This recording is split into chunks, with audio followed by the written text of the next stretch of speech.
Hello everyone, in today's video we are going to discuss all the questions of breathing and exchange of gases which was asked in NEET 2024. Let's start. First question, which of the following factors are responsible for the formation of oxyhaemoglobin? अब ये एक बहुत ही important question है. तुमको बार बार ऐसा question दिखेगा कि कौन सा फैक्टर रिस्पॉन्सिबल है और फेवरेबल है ऑक्सीहीमोग्लोबिन का फॉर्मेशन के लिए और कौन सा फेवरेबल रिस्पॉन्सिबल है इस ऑक्सीहीमोग्लोबिन का ब्रेकडाउन के लिए. तो इस ऑक्सीहीमोग्लोबिन को बनने के लिए और इसका ब्रेकडाउन के लिए कुछ इंपॉर्टेंट फैक्टर्स होता है. उसको वैसे तो बहुत सारा फैक्टर है बट एक सिंपल टर्म से उसको याद रखा जा सकता है and that is this. For formation of oxyhemoglobin, partial pressure of oxygen should be high and else everything should be low. मतलब अगर तुमको ऑक्सीहीमोग्लोबिन बनाना है तो तुमको सिर्फ partial pressure of oxygen high रखना है, बाकी सारा थिंग जैसे कि partial pressure of carbon dioxide, temperature else मतलब जितना भी एक्स्ट्रा थिंग है वो सब लो होना चाहिए. Similarly for the breakdown of oxyhaemoglobin, अगर इसी ऑक्सीहीमोग्लोबिन को तोड़ना है तो पार्शियल प्रेशर जो ऑक्सीजन का है वो लो होना चाहिए और बाकी सारा जो फैक्टर है वो हाई होना चाहिए.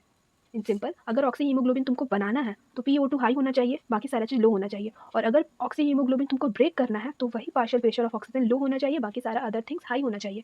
So let's read the options. First, हमको बताना है favourable condition for the formation of oxyhaemoglobin, मतलब ऑक्सीहीमोग्लोबिन को बनाना है तो partial pressure of oxygen high होना चाहिए. फर्स्ट, लो PCO2, हाँ PCO2 लो है एंड हाई H+, हाई नहीं H+ भी low. Second, low PCO2 and high temperature, high नहीं low temperature. Next, high PO2 and high PCO2, अब दोनों ही high कैसे हो सकता है, ये भी ऑप्शन गलत है.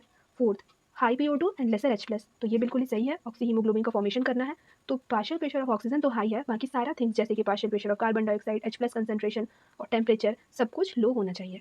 Next question, match list 1 with list 2. तो ये एक मैच द फॉलोइंग है. Expiratory capacity, functional residual capacity, vital capacity, inspiratory capacity. अगर तुम इसको रटने जाओ तो एक बहुत ही हेक्टिक टास्क है, तो इसको याद रखने के लिए एक सिंपल सा ग्राफ का यूज़ कर सकते हैं. ये रहा वो ग्राफ.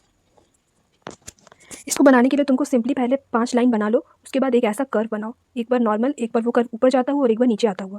जो बीच में है वो टाइडल वॉल्यूम, उसके ऊपर IRV इंस्पायरेटरी रिजर्व वॉल्यूम, नीचे एक्सपायरेटरी रिजर्व वॉल्यूम, जिस कर्व में कुछ भी नहीं है वो रेसिडुअल वॉल्यूम, और ये दोनों को मिला के FRC. मतलब इस कर्व को तुम जैसे भी याद रखो पर रखो, क्योंकि इससे तुमको रटना नहीं पड़ेगा. तो देखो ये रहा tidal volume, IRV, ERV, RV. अगर टाइडल वॉल्यूम और IRV को मिला दे तो ये बनता है इंस्पायरेटरी कैपेसिटी, और अगर टाइडल वॉल्यूम और ERV को मिला दे तो ये बनता है expiratory capacity.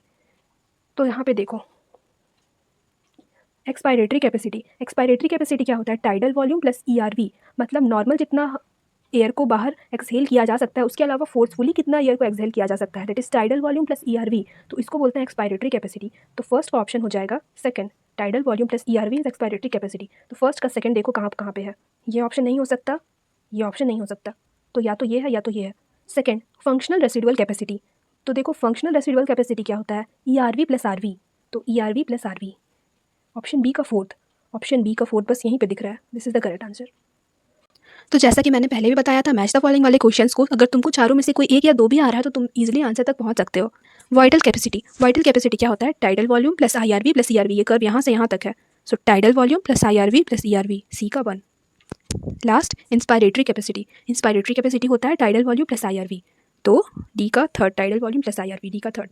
So these two are the only questions which was asked in NEET 2024 from breathing and exchange of gases. मिलते हैं नेक्स्ट वीडियो में. Thank you.